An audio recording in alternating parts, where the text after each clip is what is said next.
Welcome to Dhruva Online Academy. So, this is Raju sir, Senior Indian Polity Faculty. So Dhruva online academy YouTube channel ద్వారా మనకి మరొక అంశంతో మీ ముందుకు వస్తున్నాను. సో ఎవరైతే ధృవ ఆన్లైన్ అకాడమీ ద్వారా యూట్యూబ్ ఛానల్కి సంబంధించినటువంటి ద్వారా పాలిటీ క్లాసెస్ అనేటువంటి దాన్ని వింటున్నారో వారందరికీ మరొక మారు తెలియజేయాల్సినటువంటి అంశం ఏంటంటే ఈ ధృవ ఆన్లైన్ అకాడమీ యూట్యూబ్ ఛానల్ని సబ్స్క్రైబ్ చేసుకోండి, అదేవిధంగా షేర్ చేయండి, అదేవిధంగా మీ యొక్క మిత్రులకి తెలియజేయండి. సో ఈరోజు ధృవ ఆన్లైన్ అకాడమీ యూట్యూబ్ ఛానల్ ద్వారా మరొక అంశానికి సంబంధించినటువంటి ముఖ్యమైనటువంటి అంశం షెడ్యూల్కి సంబంధించినటువంటి దాంట్లో 7వ షెడ్యూల్కి సంబంధించినటువంటి దాని గురించి మాట్లాడదాం. 7వ షెడ్యూల్ అనేటువంటిది దేని గురించి తెలియజేస్తుంది, సో వాటిలో ఉన్నటువంటి అంశాలేంటి, సో వాటికి సంబంధించినటువంటి అంశాల గురించి పూర్తి సమాచారం అనేటువంటి దాన్ని ఈ క్లాస్ ద్వారా మీ ముందుకు తీసుకొస్తున్నాను. సో ప్రతి ఒక్కరు కూడా ఈ ధృవ ఆన్లైన్ అకాడమీ యూట్యూబ్ ఛానల్ని సబ్స్క్రైబ్ చేసుకోండి, అదేవిధంగా షేర్ చేయండి, లైక్ చేయండి.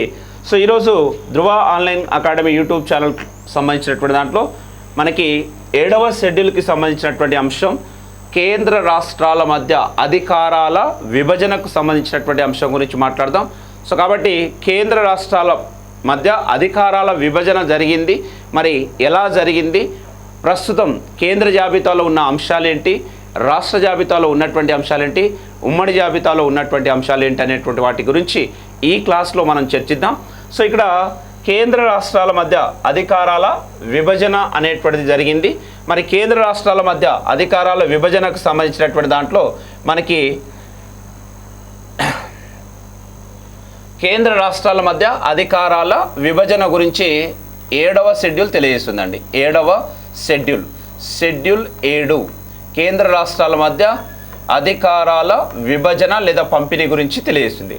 అయితే ఇక్కడ మనకి కేంద్ర రాష్ట్రాల మధ్య అధికారాల విభజన అనేటువంటిది దేన్ని ఆధారంగా చేసుకొని చేశారు అంటే మనకి కేంద్ర రాష్ట్రాల మధ్య అధికారాల విభజన అనేటువంటి దాన్ని మనకి సమైక్య అనేటువంటి విధానాన్ని అనుసరించి సమైక్య విధానాన్ని ఫెడరల్ సిస్టమ్ అనేటువంటి దాన్ని ఆధారంగా చేసుకొని కేంద్ర రాష్ట్రాల మధ్య అధికారాల విభజనని 3 జాబితాలుగా వర్గీకరణ చేశారు.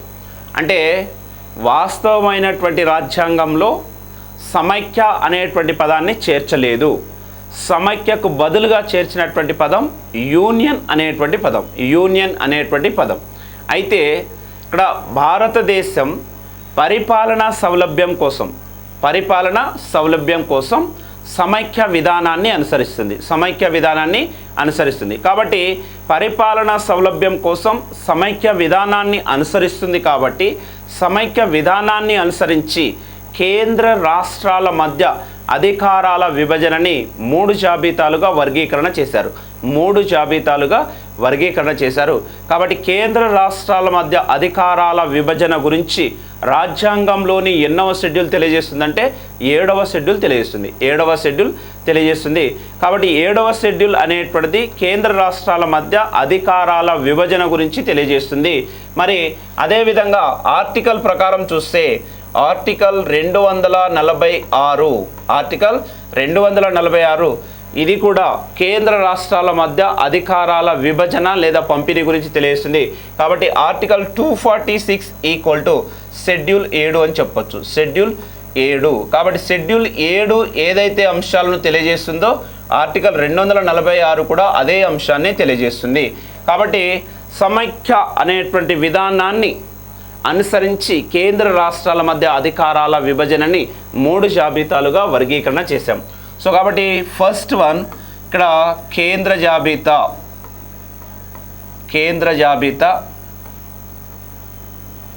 రెండోది రాష్ట్ర జాబితా, మూడోది ఉమ్మడి జాబితా.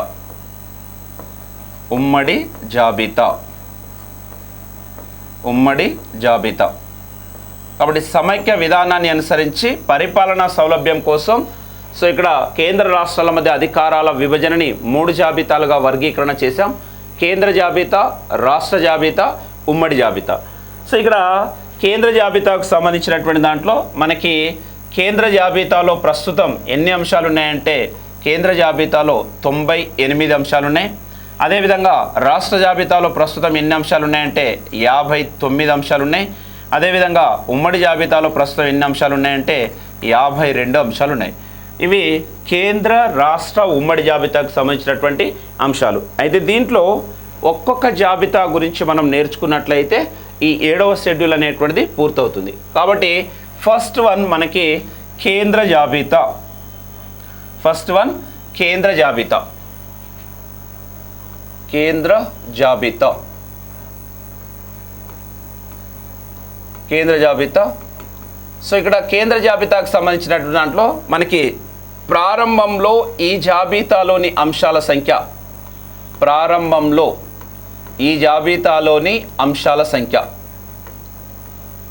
ఈ జాబితాలోని అంశాల సంఖ్య 97. ప్రస్తుతం ఈ జాబితాలో ఉన్న అంశాల సంఖ్య, ప్రస్తుతం ఈ జాబితాలోని అంశాల సంఖ్య 98. మరి కేంద్ర జాబితాలో ఉన్నటువంటి అంశాలు ప్రస్తుతం 98 అని చెప్తున్నాము.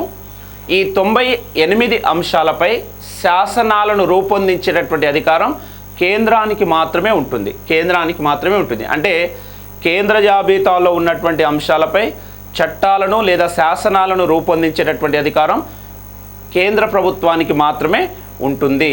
ప్రస్తుతం ఈ జాబితాలో ఉన్నటువంటి అంశాల సంఖ్య 98. సో ఉదాహరణ చూసినట్లయితే ఇక్కడ కేంద్ర జాబితాలో ఉన్నటువంటి అంశాలకి ఉదాహరణ చూసినట్లయితే మనకి విమానయానం,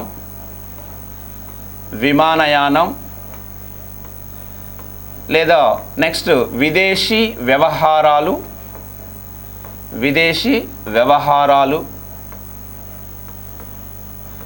నెక్స్ట్ రక్షణ, బ్యాంకింగ్,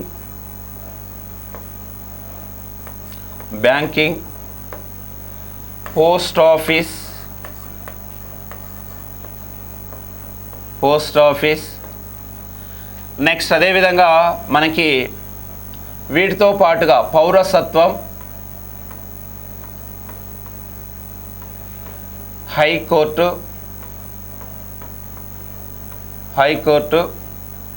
నెక్స్ట్ అదేవిధంగా వీటితో పాటుగా మనకి దీంట్లో అనేకమైనటువంటి అంశాలు, అంటే రైల్వే కావచ్చు, రైల్వేలు, నెక్స్ట్ అదేవిధంగా విదేశీ వ్యవహారాలు, నెక్స్ట్ శాంతి భద్రతలు, ఇవన్నీ కూడా మనకి దాదాపుగా 98 అంశాలు ఈ జాబితాలో ఉన్నాయి. అయితే ఈ జాబితాకు సంబంధించినటువంటి దాంట్లో మనకి కేంద్ర జాబితాలో చేర్చినటువంటి అంశాల గురించి చూద్దాం. కేంద్ర జాబితాలో చేర్చినటువంటి అంశాలు. సో చేర్చిన అంశాలకు సంబంధించినటువంటి దాంట్లో మనకి కేంద్ర జాబితాలో చేర్చిన అంశాలు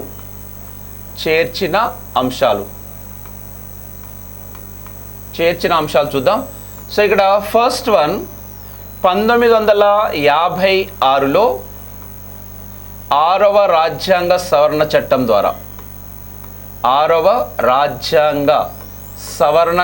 ద్వారా ఈ జాబితాలో 92A అనే అంశాన్ని చేర్చారు. 92A అనేటువంటి అంశాన్ని చేర్చారు. సో ఇక్కడ 92A అనేటువంటి అంశం దేని గురించి తెలియజేస్తుందంటే ఇక్కడ అంతర్రాష్ట్ర వ్యాపార వాణిజ్యాలపై పన్నును విధించే అధికారం కేంద్రానికి ఉంటుంది. అంతర్రాష్ట్ర వ్యాపార వాణిజ్యాలపై పన్నులు విధించే అధికారం కేంద్రానికి ఉంటుంది. అంటే 92A దేని గురించి తెలియజేస్తుంది? అంతర్రాష్ట్ర వ్యాపార వాణిజ్యాలపై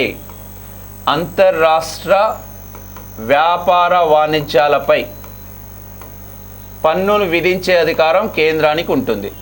సో ఈ అంశాన్ని 92A అనే అంశాన్ని ఏ రాజ్యాంగ సవరణ ద్వారా కేంద్ర జాబితాలో చేర్చారని అడగొచ్చు. 6వ రాజ్యాంగ సవరణ చట్టం ద్వారా చేర్చారు. నెక్స్ట్ అదేవిధంగా రెండోది మనకి 1982లో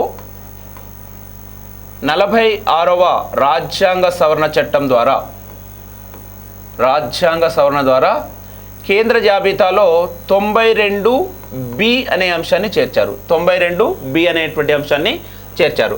కాబట్టి 92B అనేటువంటిది దేని గురించి తెలియజేస్తుందంటే 92B అనేటువంటి అంశం మనకి అంతర్రాష్ట్ర వస్తు దిగుమతులపై కన్సైన్మెంట్ ట్యాక్స్ విధించే అధికారం కేంద్రానికి ఉంటుంది.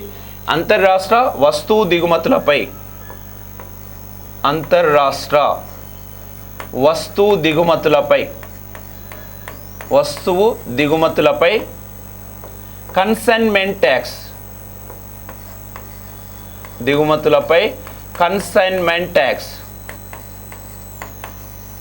విధించే అధికారం కేంద్రానికి ఉంటుంది. కాబట్టి 92B దేని గురించి తెలియజేస్తుందని అడగొచ్చు.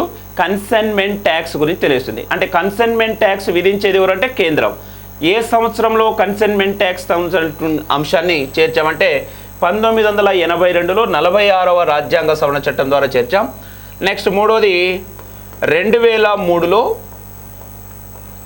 88వ రాజ్యాంగ సవరణ చట్టం ద్వారా కేంద్ర జాబితాలో 92C అనే అంశాన్ని చేర్చాం. 92C. ఈ 92C ఏం చెప్తుందంటే వస్తువు సేవల వినియోగంపై పన్ను విధించే అధికారం కేంద్రానికి ఉంటుంది. వస్తువు సేవల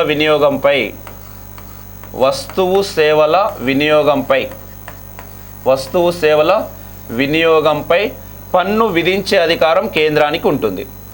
నెక్స్ట్ అదేవిధంగా నాలుగో అంశం ఏంటంటే 1976లో 42వ రాజ్యాంగ సవరణ చట్టం ద్వారా మనకి కేంద్ర జాబితాలో 2A అనే అంశాన్ని చేర్చారు. సో ఈ 2A అనేటువంటిది ఏం చెప్తుందంటే రాష్ట్రాలకు కేంద్ర బలగాలను మోహరించడం. రాష్ట్రాలలో కేంద్ర బలగాలను మోహరించడం అంటే రాష్ట్రాలకు కేంద్ర బలగాలను పంపించేటటువంటి క్రమంలో రాష్ట్ర ప్రభుత్వం యొక్క అనుమతి లేకుండానే కేంద్ర బలగాలను రాష్ట్రాలకు పంపించవచ్చు అనేటువంటి అంశాన్ని మనం 1976లో 42వ రాజ్యాంగ సవరణ చట్టం ద్వారా చేర్చాం. అంటే చేర్చినటువంటి అంశాలు 4 ఉన్నాయి. 92A ఇది అంతర్రాష్ట్ర వ్యాపార వాణిజ్యాలపై పన్ను విధించే అధికారం కేంద్రానికి ఉంటుందని చెప్తుంది. 92B అంతర్రాష్ట్ర వస్తువు దిగుమతులపై కన్సైన్మెంట్ ట్యాక్స్ విధించే అధికారం కేంద్రానికి ఉంటుంది. ఇది 46వ రాజ్యాంగ సవరణ చట్టం ద్వారా చేర్చాం. నెక్స్ట్ 88వ రాజ్యాంగ సవరణ చట్టం ద్వారా 92C వస్తువు సేవల వినియోగంపై పన్ను విధించే అధికారం కేంద్రానికి ఉంటుంది అని తెలియజేస్తుంది. ఇది 92C అనేటువంటిది. ఇక 2A దీనిని 42వ రాజ్యాంగ సవరణ చట్టం ద్వారా కేంద్ర జాబితాలో చేర్చాం. సో ఇక్కడ 2A అనేటువంటిది దేని గురించి తెలియజేస్తుందంటే రాష్ట్రాలకు కేంద్ర బలగాలను మోహరించడం. అంటే రాష్ట్రాల్లో కేంద్ర బలగాలను మోహరించేటటువంటి సందర్భంలో రాష్ట్ర ప్రభుత్వం యొక్క అనుమతి లేకుండానే కేంద్ర బలగాలను రాష్ట్రాలకు పంపించవచ్చును. ఈ 4 అంశాలను చేర్చారు. ఇప్పుడు ఈ 4 అంశాలతో పాటుగా మనకి కేంద్ర జాబితాలో తొలగించినటువంటి అంశాలు ఏంటి? తొలగించినటువంటి అంశాలు. సో కేంద్ర జాబితా నుండి తొలగించినటువంటి అంశాలు చూద్దాం. తొలగించిన అంశాలు కేంద్ర జాబితా నుండి తొలగించిన అంశాలు. దీంట్లో ఫస్ట్ వన్ 1956లో 7వ రాజ్యాంగ సవరణ చట్టం ద్వారా కేంద్ర జాబితాలోని 33వ అంశాన్ని తొలగించారు. 33వ అంశాన్ని తొలగించారు. అయితే ఇక్కడ 33వ అంశం ఏం తెలియజేస్తుందంటే కేంద్ర అవసరాల దృష్ట్యా భూములను సేకరించడం. కేంద్ర అవసరాల దృష్ట్యా భూములను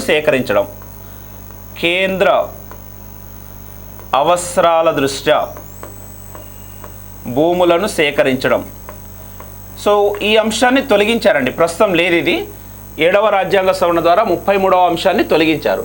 నెక్స్ట్ అదేవిధంగా మనకి 2016లో 101వ రాజ్యాంగ సవరణ చట్టం ద్వారా కేంద్ర జాబితాలోని 92,92C అనే అంశాన్ని తొలగించారు.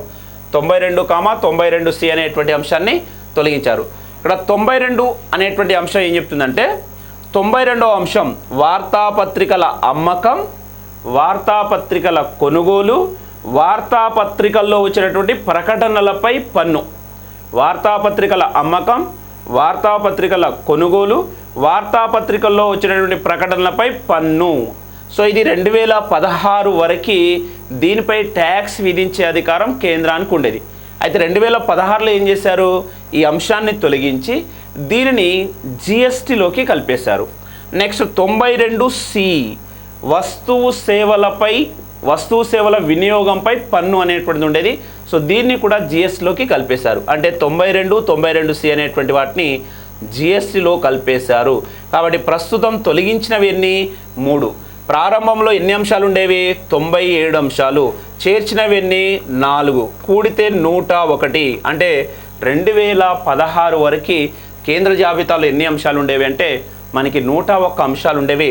2016లో మనకి తొలగించినటువంటివి 3 ఉన్నాయి. కాబట్టి మొత్తం ప్రస్తుతం ఎన్ని ఉంటాయంటే 98 అంశాలు కేంద్ర జాబితాలు ఉన్నాయి.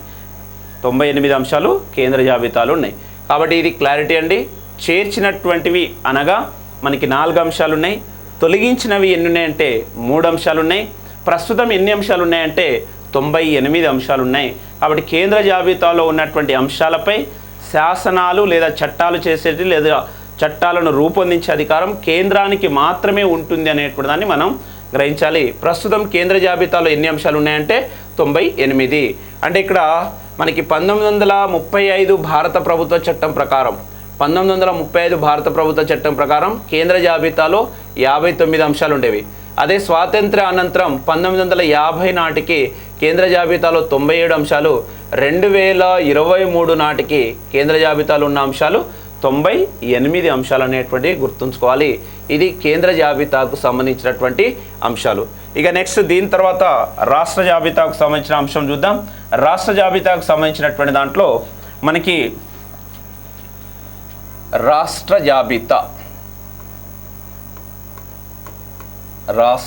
జాబితా. సో ప్రారంభంలో ఈ జాబితాలోని అంశాల సంఖ్య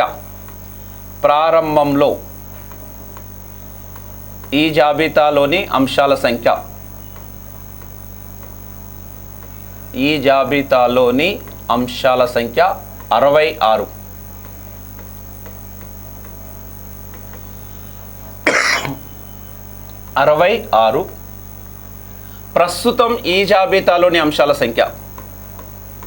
ప్రస్తుతం ఈ జాబితాలోని అంశాల సంఖ్య 59.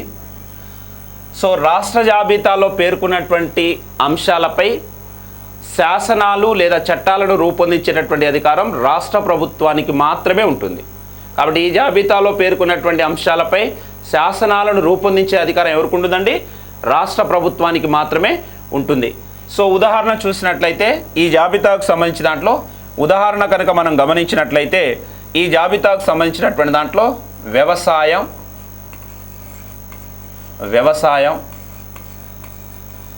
నెక్స్ట్ గ్రంథాలయాలు,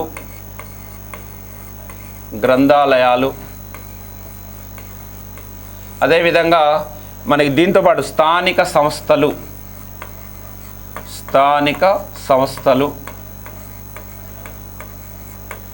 రోడ్లు, భవనాలు,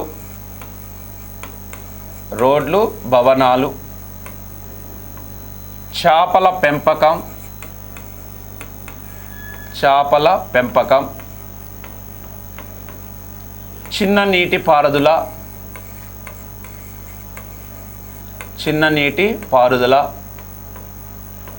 నెక్స్ట్ కోళ్ళ పెంపకం, అదేవిధంగా శాంతి భద్రతలు.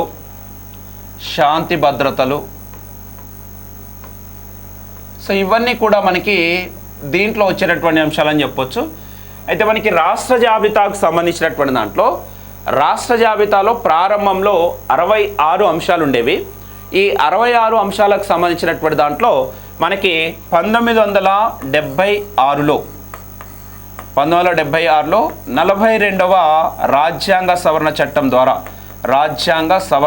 ద్వారా మనకి రాష్ట్ర జాబితాలో ఉన్నటువంటి 5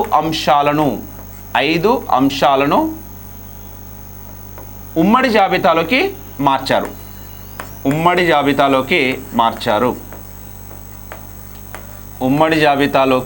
మార్చారు. సో అవి ఏంటి అంటే, ఒకటి విద్య, అడవులు, తూనికలు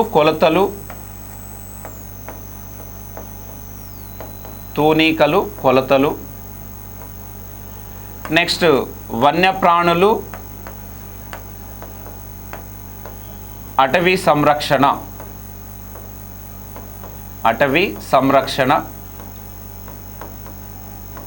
నెక్స్ట్ న్యాయపరమైన అంశాలు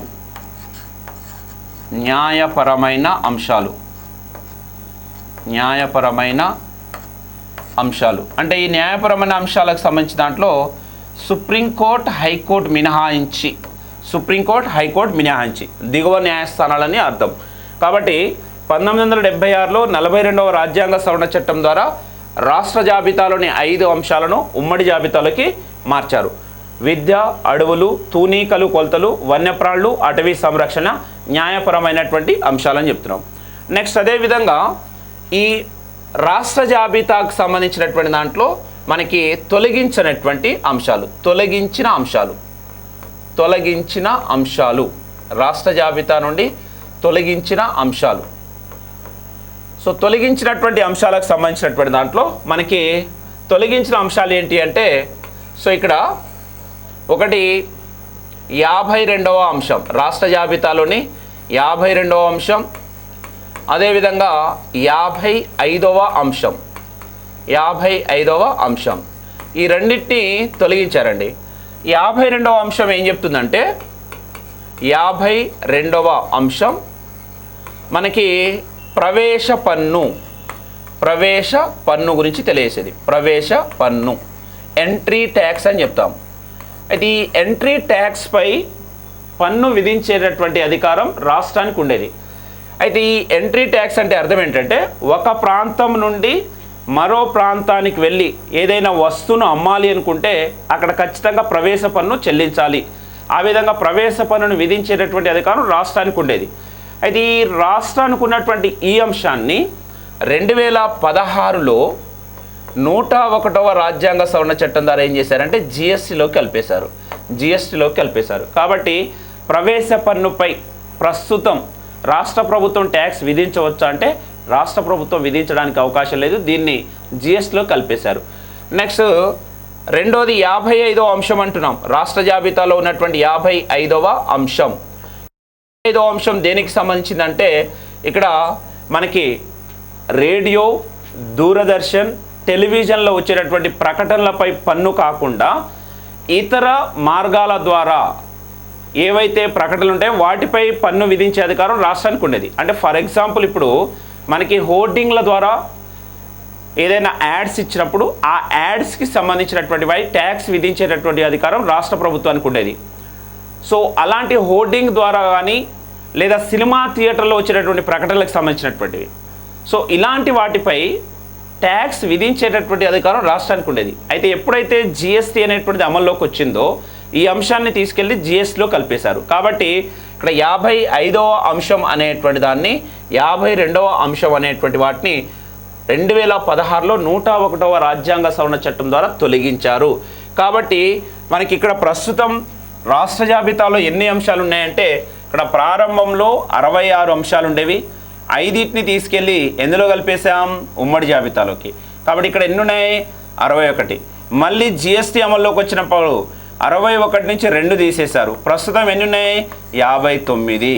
అంటే 5 అంశాలేమో ఉమ్మడి జాబితాలోకి వెళ్ళిపోయి 2 అంశాలేమో జిఎస్టీలో కలిపేశారు. మొత్తం 7కి సంబంధించినటువంటి వాటిని రాష్ట్ర జాబితా నుండి తొలగించబడ్డాయి. కాబట్టి ప్రస్తుతం రాష్ట్ర జాబితాలో ఎన్ని అంశాలు ఉన్నాయంటే 59 అంశాలు ఉన్నాయి. ఈ 59 అంశాలపై శాసనాలను రూపొందించేటటువంటి అధికారం కేవలం రాష్ట్ర ప్రభుత్వానికి మాత్రమే ఉంటుంది. అయితే ఇక్కడ 1935 భారత ప్రభుత్వ చట్టం ప్రకారం రాష్ట్ర జాబితాలో ఎన్ని అంశాలు ఉండేవి అంటే 54 అంశాలు ఉండేవి. 1950 నాటికి రాష్ట్ర జాబితాలో ఎన్ని అంశాలు ఉండేవంటే 66. 2023 నాటికి రాష్ట్ర జాబితాలో ఎన్ని అంశాలు ఉన్నాయంటే 59 అంశాలు. 59 అంశాలు ఉన్నాయి. కాబట్టి ఇది రాష్ట్ర జాబితాకు సంబంధించినటువంటి అంశం. ఇక దీంట్లో చివరిది ఉమ్మడి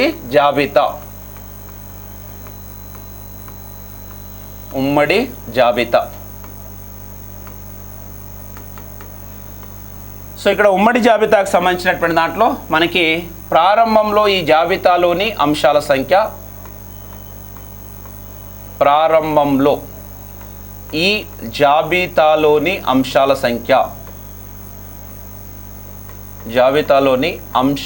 సంఖ్య 47. ప్రస్తుతం ఈ జాబితాలోని అంశాల సంఖ్య 52. సో ప్రారంభంలో ఎన్ని అంటే 47, ప్రస్తుతం ఎన్ని ఉన్నాయంటే 52. అయితే ఈ జాబితాలో ఉన్నటువంటి అంశాలపై, ఉమ్మడి జాబితాలో ఉన్నటువంటి అంశాలపై కేంద్రము రాష్ట్రము శాసనాలను రూపొందించవచ్చును.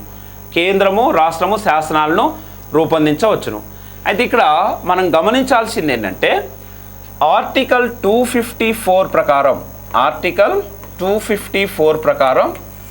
ఉమ్మడి జాబితాలోని ఏదేని ఒకే అంశంపై, ఆర్టికల్ 254 ప్రకారం ఉమ్మడి జాబితాలోని ఏదేని ఒక అంశంపై కేంద్రము రాష్ట్రము శాసనాన్ని రూపొందించినట్లయితే కేంద్రం చేసినటువంటి శాసనమే చెల్లుబాటు అవుతుంది. అంటే ఉమ్మడి జాబితాలో పేర్కొన్నటువంటి ఏదేని ఒకే అంశంపై కేంద్రము మరియు రాష్ట్రము శాసనాల్ని రూపొందించినట్లయితే కేంద్రం చేసినటువంటి శాసనమే చెల్లుబాటు అవుతుంది. ఇక్కడ మనం గమనించాల్సింది ఏంటంటే ఒకవేళ రాష్ట్ర ప్రభుత్వం కనుక శాసనం చేయాలి అనుకుంటే, ఉమ్మడి జాబితాలో పేర్కొన్నటువంటి ఏదైనా ఒక అంశంపై రాష్ట్ర ప్రభుత్వం శాసనాన్ని రూపొందించినట్లయితే రాష్ట్రపతి యొక్క ముందస్తు అనుమతితో ఉమ్మడి జాబితాలో పేర్కొన్నటువంటి అంశంపై రాష్ట్ర ప్రభుత్వం శాసనాన్ని రూపొందించినట్లయితే రాష్ట్ర ప్రభుత్వం చేసినటువంటి శాసనము చెల్లుబాటు అవుతుంది. అంటే ఒకే అంశం మీద కేంద్రము రాష్ట్రము శాసనం చేయొచ్చు, కానీ అంతిమంగా ఎవరు చేసినటువంటి శాసనం చెల్లుబాటు అవుతుందంటే కేంద్రం. ఒకవేళ రాష్ట్ర ప్రభుత్వమే శాసనాన్ని రూపొందించాలనుకుంటే ముందుగా రాష్ట్రపతి యొక్క అనుమతిని పొందాల్సి ఉంటుంది. ఆ విధంగా రాష్ట్రపతి యొక్క ముందస్తు అనుమతితో రాష్ట్ర ప్రభుత్వం కనుక శాసనాన్ని రూపొందించినట్లయితే రాష్ట్ర ప్రభుత్వం చేసినటువంటి శాసనమే చెల్లుబాటు అవుతుంది. సో మరి ప్రస్తుతం ఇక్కడ ఉమ్మడి జాబితాకు సంబంధించినటువంటి దాంట్లో అంశాలకు సంబంధించిన దాంట్లో ఉదాహరణ చూద్దాం. ఉదాహరణ ఏంటంటే, సో ఇక్కడ విద్య, అడవులు, తూనికలు కొలతలు,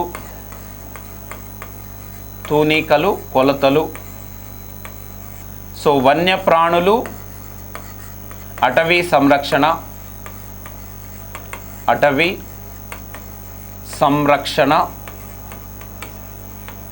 నెక్స్ట్ న్యాయపరమైన అంశాలు అంటే ఇక్కడ సుప్రీంకోర్టు, హైకోర్టు మినహాయించి అని చెప్పాలి. దిగువ న్యాయస్థానాలు మాత్రమే, సుప్రీంకోర్టు, హైకోర్టు మినహాయించి. నెక్స్ట్ అదేవిధంగా వివాహం, నెక్స్ట్ విడాకులు, వారసత్వం, నెక్స్ట్ అదేవిధంగా కుటుంబ నియంత్రణ లేదా జనాభా నియంత్రణ,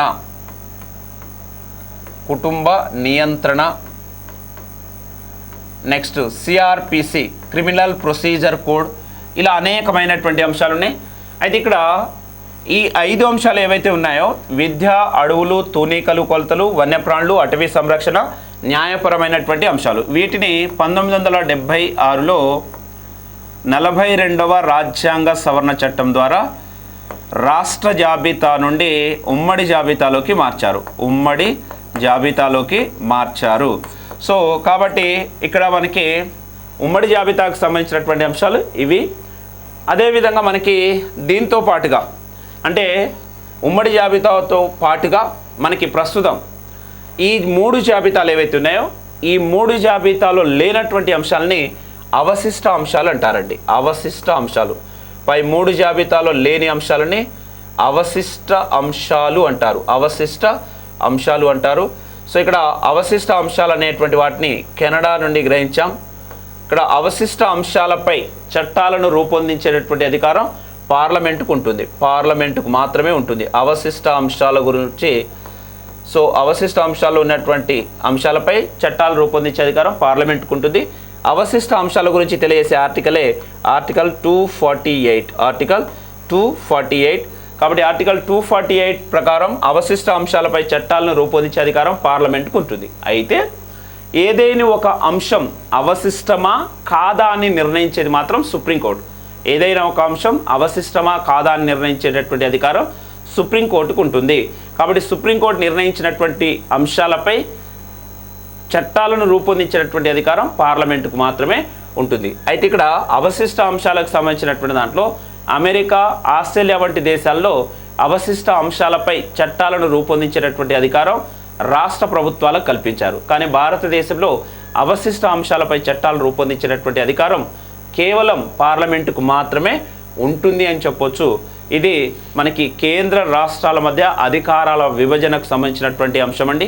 సో ఇక్కడ కేంద్ర రాష్ట్రాల మధ్య అధికారాల విభజనకు సంబంధించినటువంటి దాని గురించి తెలియజేసే షెడ్యూల్ 7వ షెడ్యూల్. నెక్స్ట్ అదేవిధంగా ఆర్టికల్ ప్రకారం చూస్తే ఆర్టికల్ 246 అనేటువంటి తెలియజేస్తుంది. కాబట్టి ఇది షెడ్యూల్ 7 అనేటువంటిది చాలా ముఖ్యమైనటువంటి అంశం చెప్పొచ్చు. దీంట్లో నుంచి ఖచ్చితంగా 1 మార్క్ అనేటువంటిది రావడానికి అవకాశం ఉంటుంది. కాబట్టి ఎవరైతే ఏపీపీఎస్సికి సంబంధించినటువంటి అదేవిధంగా టీఎస్పీఎస్సికి సంబంధించినటువంటి గ్రూప్ 2, గ్రూప్ 3 అండ్ ఇతర పోటీ పరీక్షలు ప్రిపేర్ అవుతున్నటువంటి అభ్యర్థులకి ఉపయోగపడేటటువంటి అంశంగా దీన్ని భావిస్తున్నాను. కాబట్టి ప్రతి ఒక్కరు కూడా ధృవ ఆన్లైన్ అకాడమీ యూట్యూబ్ ఛానల్ని సబ్స్క్రైబ్ చేసుకోండి. అదేవిధంగా షేర్ చేయండి, లైక్ చేయండి. Thank you. బాయ్.